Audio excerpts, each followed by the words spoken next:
today what we've got is a Beretta 690 Black Edition in a trap format, and my job today is to make it a bit more like a sporter. Let's get into this. If you enjoy the content, don't forget, like, subscribe and click the notification bell.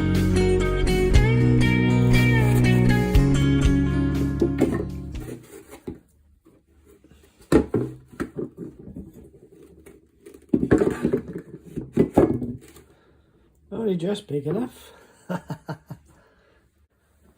Okay, so that's what it looks like. That's how much I need to chunk off. And it's a grinding wheel or grinding belt job, just to rough that down. And then we'll actually put a radius in there as well.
Right, so that's the butchery taking place. And I've left a couple of mil there. But it's largely, as you can see, ground exactly where I want it. So there's a bit left on the top because as I chamfer over, I want to be able to blend that, and the top will reduce a tiny bit. So I always have a bit of a leeway because I can always shave it off as I go. But this is the dirty, easy Devongunsmith method. Gets the job done. Okay, so there's the profile that I need to take. So you can see how low I need to trim it. So masking up, etc. I've got a taper to this because that's the profile point where it tapers to nothing, more or less. So tape up and set up. Can't help thinking it's quite funny how life imitates art and vice versa. As it was only this time last year I was doing that parazzi for #1, and then I managed to lose all the footage because my software went down. And here I am doing it all over again. I hope that doesn't mean my computer's going to play up again. New computer, by the way. Right in the middle of the winter. Buying computers, not a great thing to have to do. Anyway.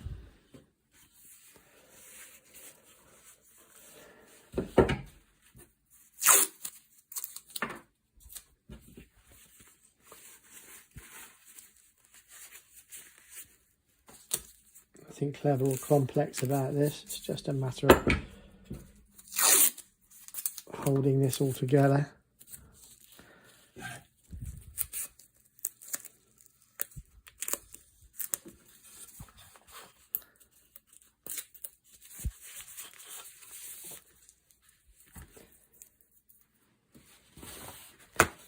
And this is just to stop any, if it does catch, it'll hit that and it won't matter too much.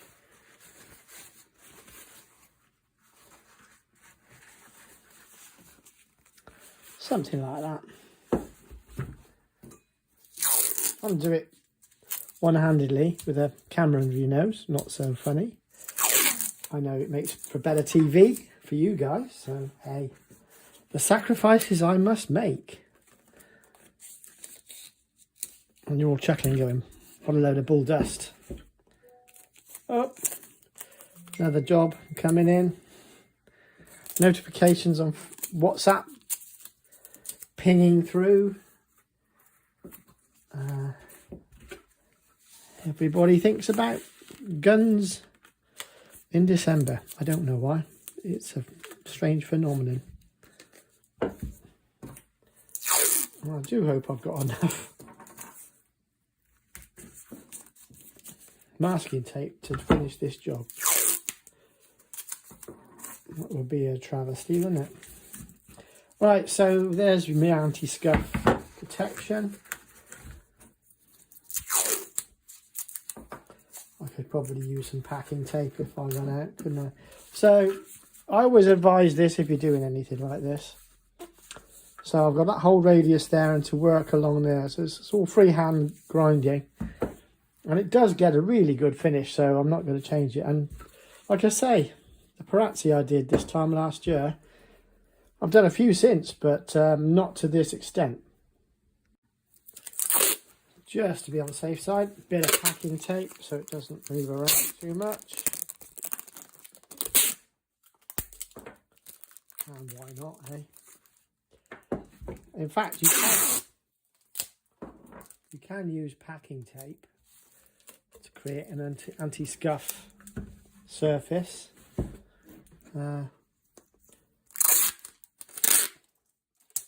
By any means, protect the gun.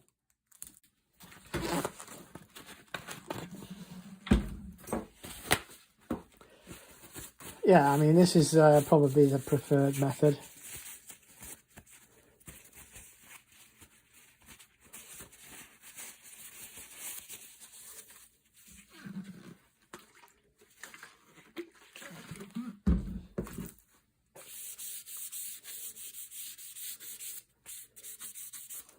And look at that. It's almost like it didn't happen. Right, that works better for your purposes.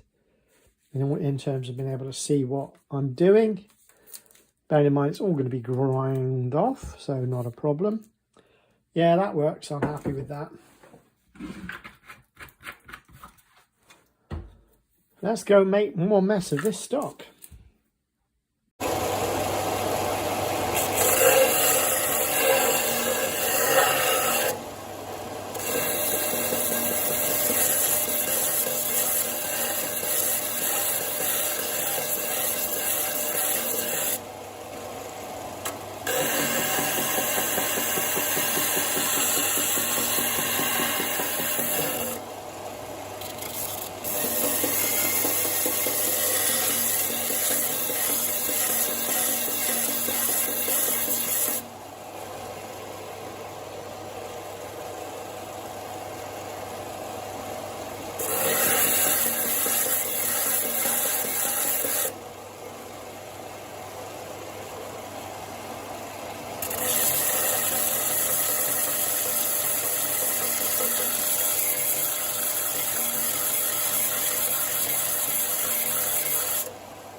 Now you see the blend. I've left the fatness there. I'm not going to taper it on this occasion because I'm probably going to reuse the pad.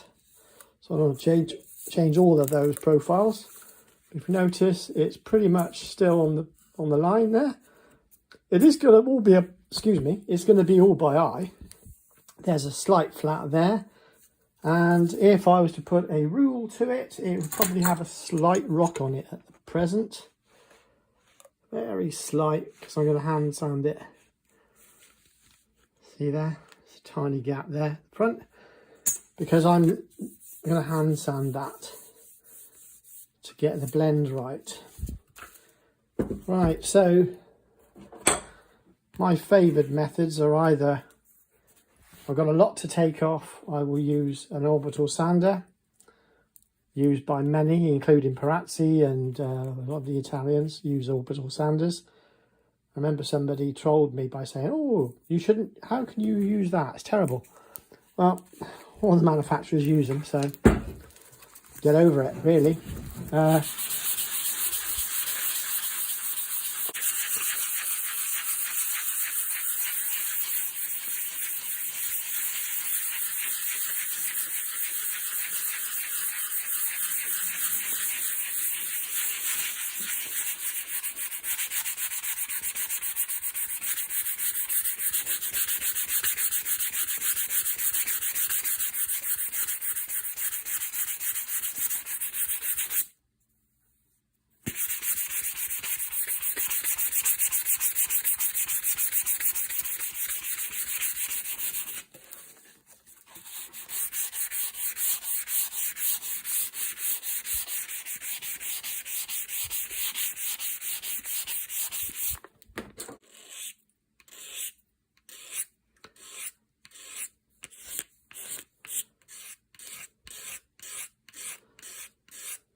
Now, if I could be afforded the luxury of getting my client to go and put that up and see how it looks, that would be an ideal scenario. However, it's not possible. So I need to continue with the work. As you can see, there are still some scraping and striations in that. There's a little flat there. There needs to be more of a blend here. But you get the general idea. And it's not too bad, really. A bit of... All right, that wasn't a chip. I thought that was a chip for a second there, guys. I like to maintain that little marker on the back for as long as possible, just to remind me where I'm at. That's more or less it. There's a tiny flat there. So what I'm going to do now is get out the orbital sander, because it's just quicker. And also, it looks more brutal, frankly. So it makes for better TV. Haha. Be back.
Now you can still see some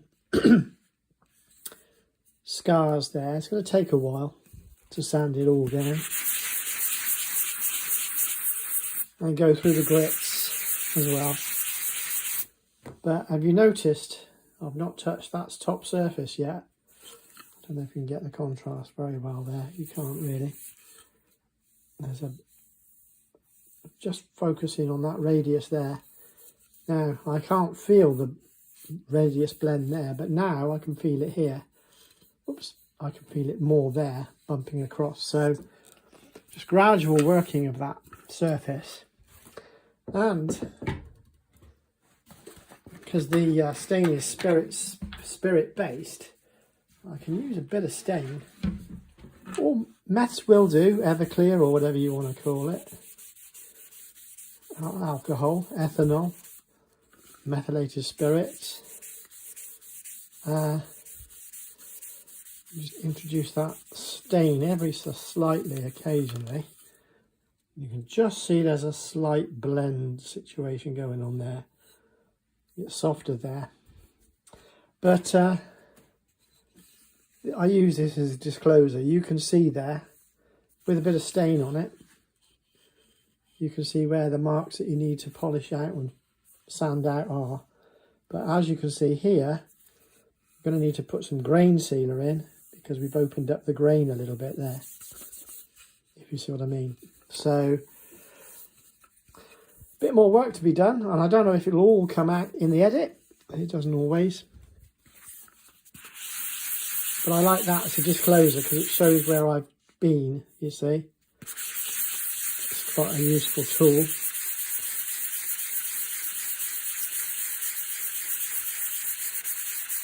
I want to focus on that blend, the transition between the flatter surface and the radius.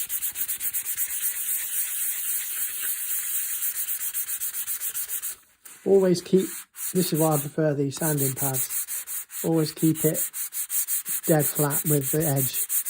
You don't want any blends, if you can help it, on the edge. You want to keep the edge as hard as possible.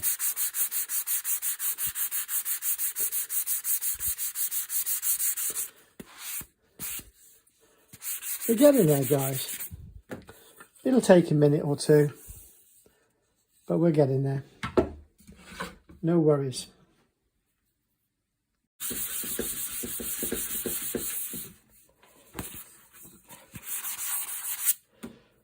Okay, I need to crack on with this on my knees because it's putting my back out, frankly. But it's not too far off there now. Not too bad. Just got to polish out these grinding marks because they obviously stay a bit longer, hence why I needed to leave about 1 millimetre on the top. But we'll be there shortly, but I'll do this off camera now.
Okay, so that's now blends nicely there. Blends nicely there, blends nicely there. I've left it a slight bit there because I'm going to have to grind the pad, so I'll end up making some remedial movements there, potentially. You can see that the transition is pretty good now. So now I've got to wet it and then let it dry. I favour using Everclear or methylated spirits for this, although traditionally you would use water but I find that I can get it to lift. For the first coat of grain sealer,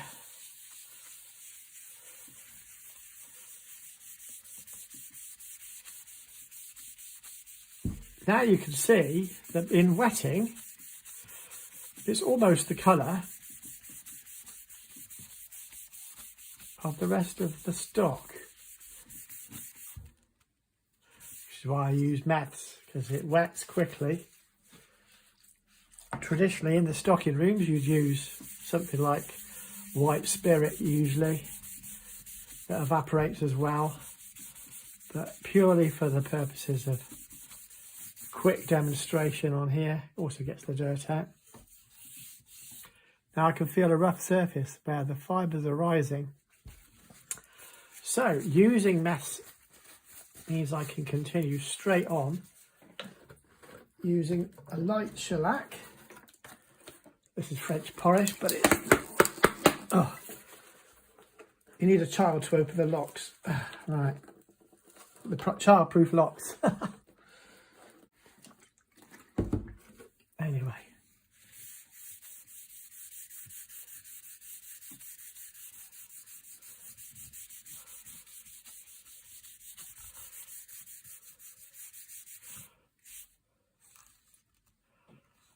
There we go. Don't want that because it's going to pick up all the dust and muck as it goes.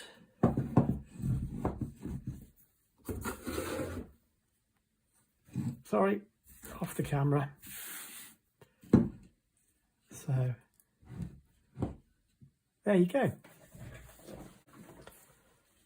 That's the first coat. Now that, oh, instantly drying. Here it's picking up, I can feel it, little fibres. But I can probably put another pass on that. I'm not going to add oil at this stage because I want to burnish it off with wire wool, and I'll need to let it dry thoroughly for that to happen.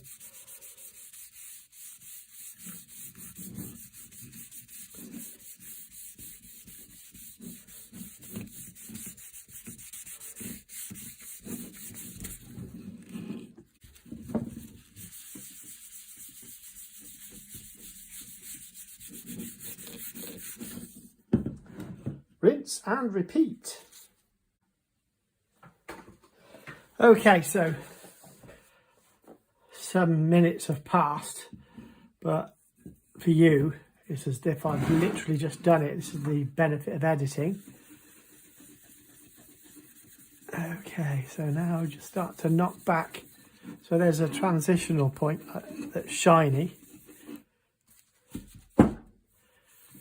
Got to just blend that back in, otherwise it'll be flipping obvious.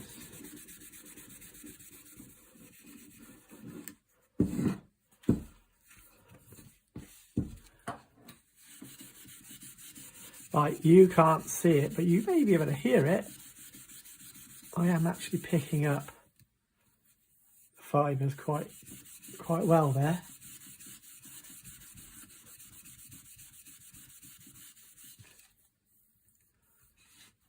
In fact, I can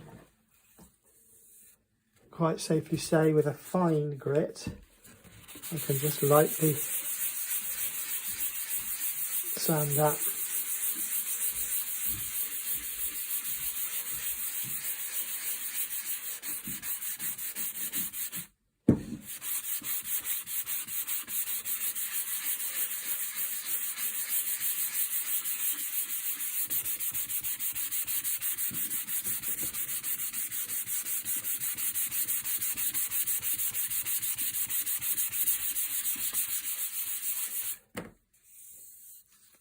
Yeah. So all that's doing is knocking off the shellac and all the risen fibres. As you can see, it looks like the same colour more or less now. A little bit of lustre from some oil, and that will actually look just the same as the original part of the stock.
all the way using my fingers as sensors to find out where any transitional bumps and lumps might still be. This is why you see gunsmiths constantly fondling guns. It becomes a sort of weird habit. But interestingly, this channel's been described as gun porn once or twice, which is interesting way of looking at things. Just hope that YouTube doesn't flag that as a questionable word.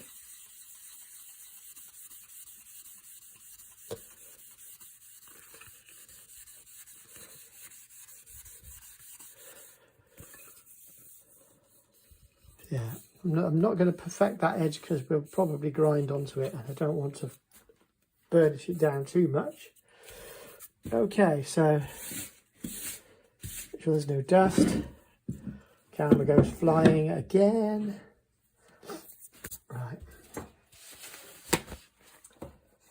Right, so you will notice I use kitchen roll a lot.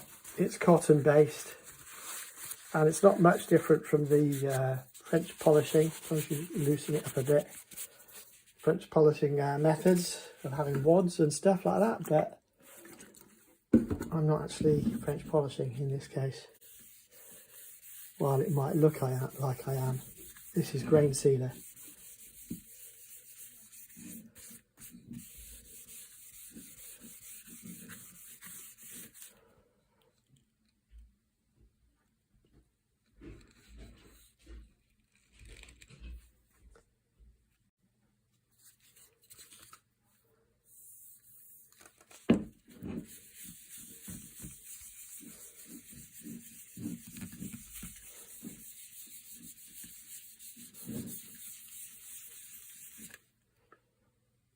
Okay, so that is shellac grain sealer.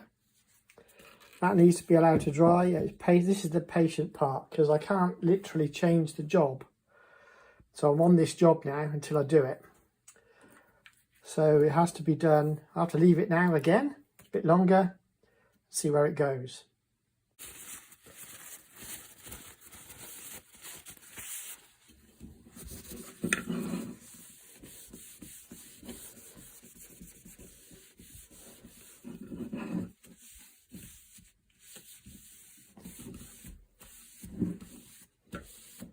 While it might look okay, to my eye, that's a little bit blonde looking there.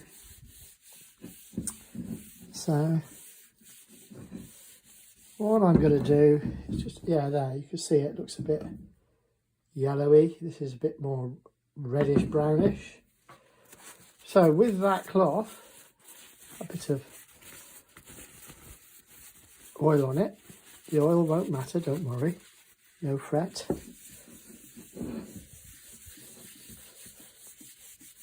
Just add a little dab of stain to that.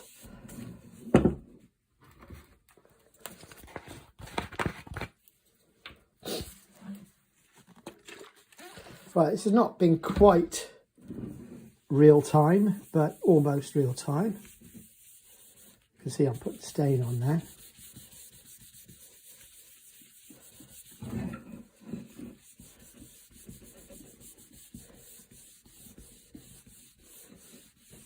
Need to warm up that slightly pinky blonde colour, and I think I'm a bit happier with that now. Still, I've managed to put a drop more on. Oops, sorry, camera.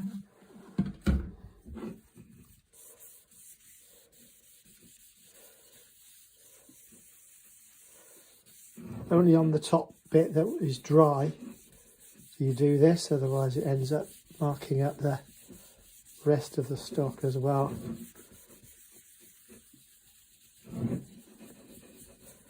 And of course, I've got to let that dry as well. Okay, so actually, interestingly, the presence of oil, which is often the case,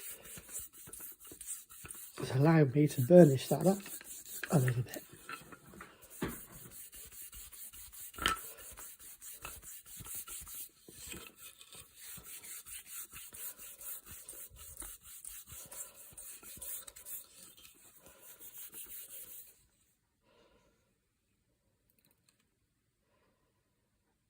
And that's not even finished, but you barely would know it had been done, would you? Love it. I love this kind of work. Right, so I've got some sticky alkanet there.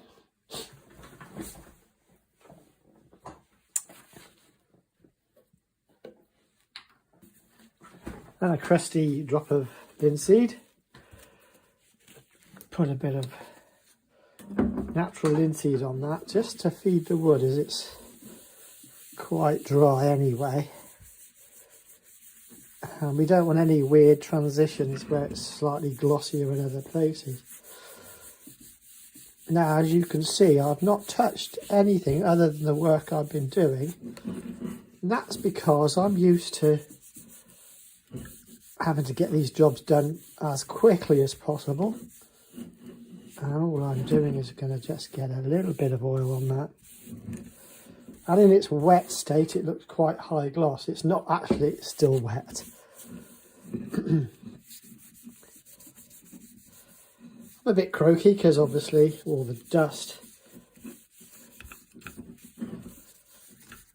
Okay, so that is not a gloss finish. That is simply the oil. The whole stock has been oiled now.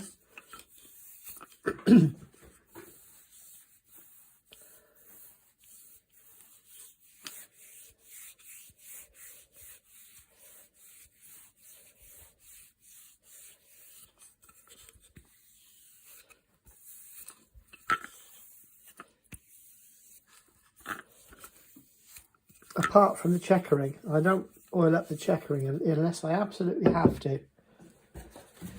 Right, let's see what dirt is left on the stock. Using a bit more clean.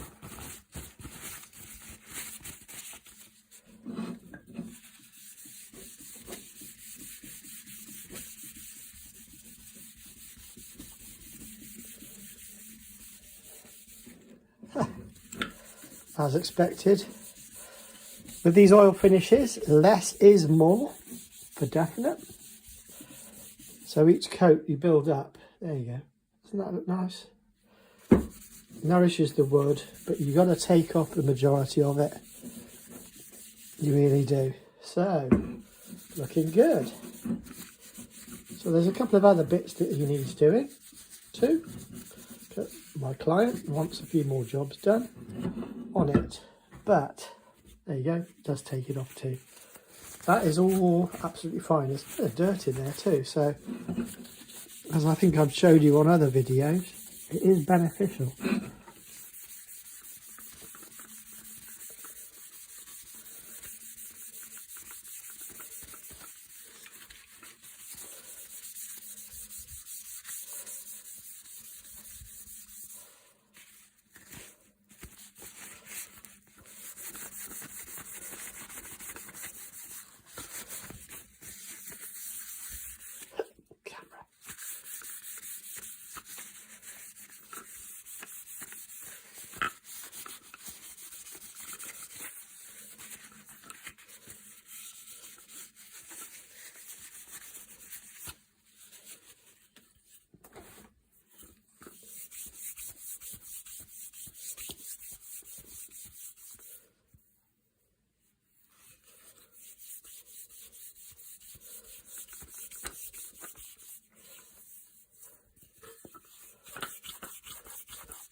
Lovely.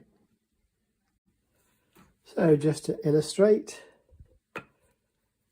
I have indeed taken off 1/2 inch, as you can see right there. You wouldn't Adam and Eve it though, would you? Lovely. He's done well here. Yeah, nice.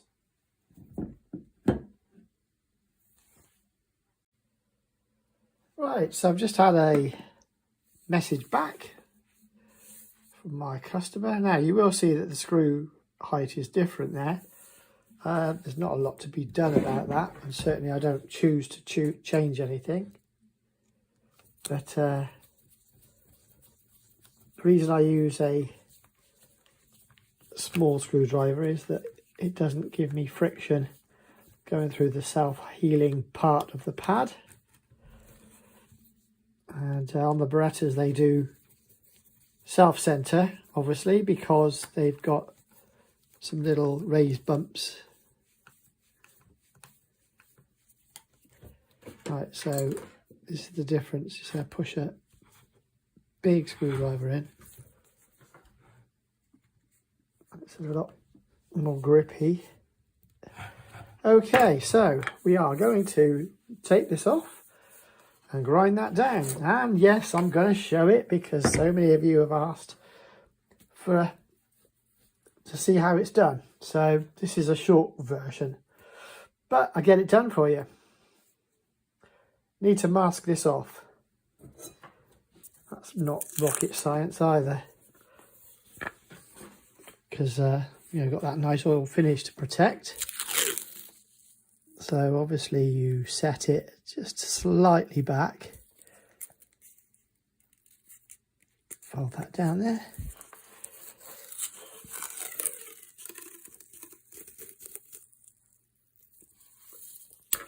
And done.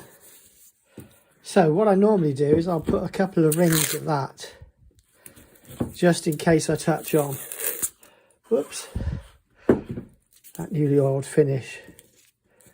Not letting me do it. Right, there you go. Okay, bearing in mind, you've seen what I've done to butcher this into size here, and the finish that you get you would not know. That's why I don't really worry and I don't freak out. So some people cringe, but it is what it is. There you go. Going to grind this off.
As is sometimes the case, you have to compromise in order to save money on the job for the customer. By the customer's direction, I must add, I've ground the existing pad, which means that there will be some difference on the edge. So I just roughened up the edge a little bit there, just so it looks a bit more like it. That is the base plate underneath the core foam. As you see, the foam is really quite effective.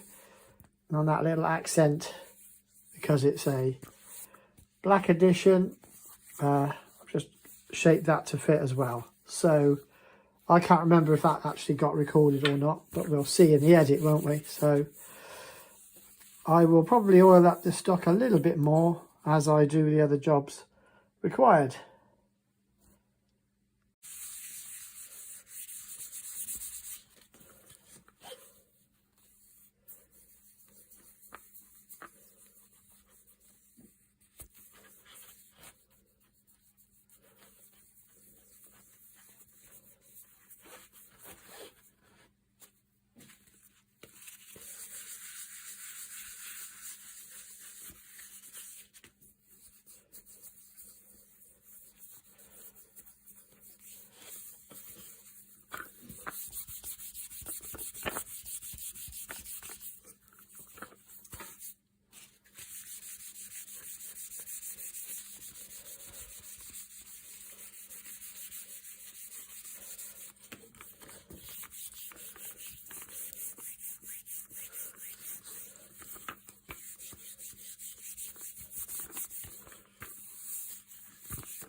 Yeah, I think that'll do.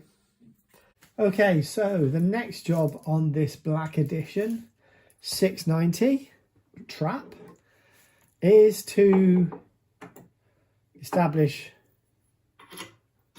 now it says 3/4 and full according to this, but when I use the dial indicator, it actually reads 7/8 or light full and full.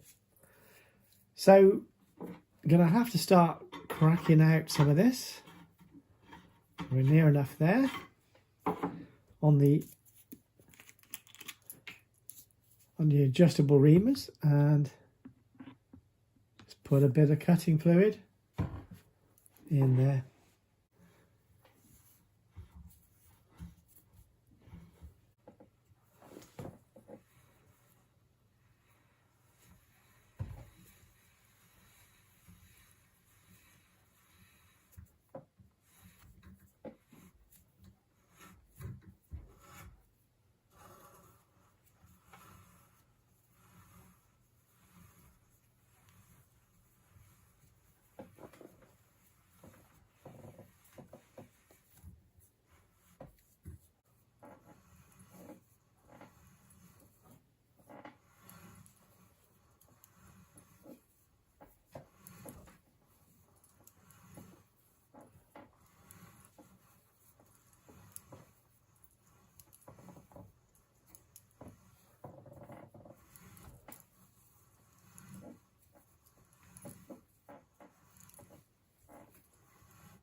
And yes, we're back in the top barrel doing the final cuts, having honed out the chrome.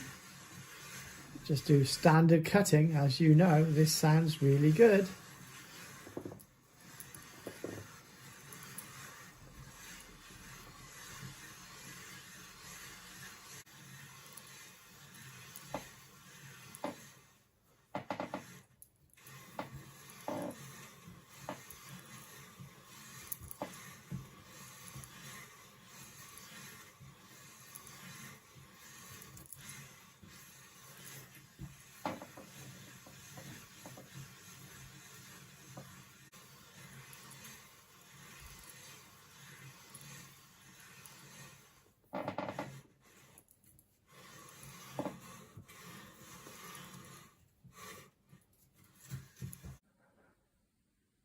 Okay, so in conclusion, stock reduced by 1/2 inch, looks absolutely fine.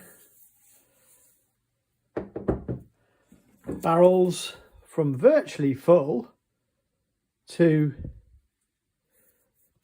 1/4, and as it turned out, half. I contacted my client and I said, well, you've got the option if you want it. You can have 1/4 and 1/2, as these are superior steel proofed. He went, oh, that's a good idea, yeah. So these are now finished and honed. I don't know if you can see that honed there. You can see the honing quite easily there. And gun's good to go. Oops, flipping camera. Whack it with the butt of the gun. Right.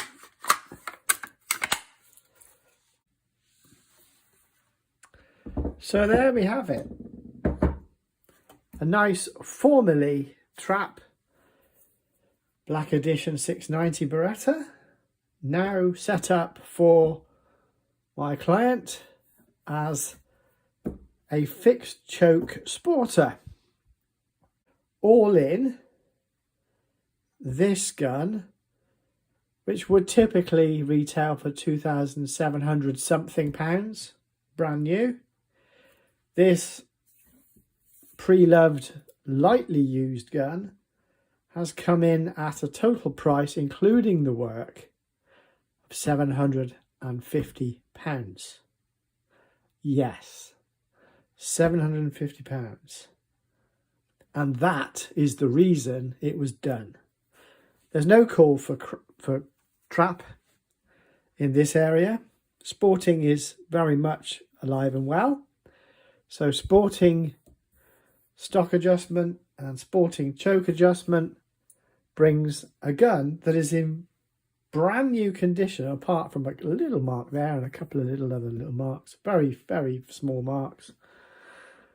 The equivalent of a £2,700 gun. Even if you took the VAT off it, 20%, you know, you're still in a 2,000 plus mark, aren't you? So that's why we do these things, and that's why we do them, because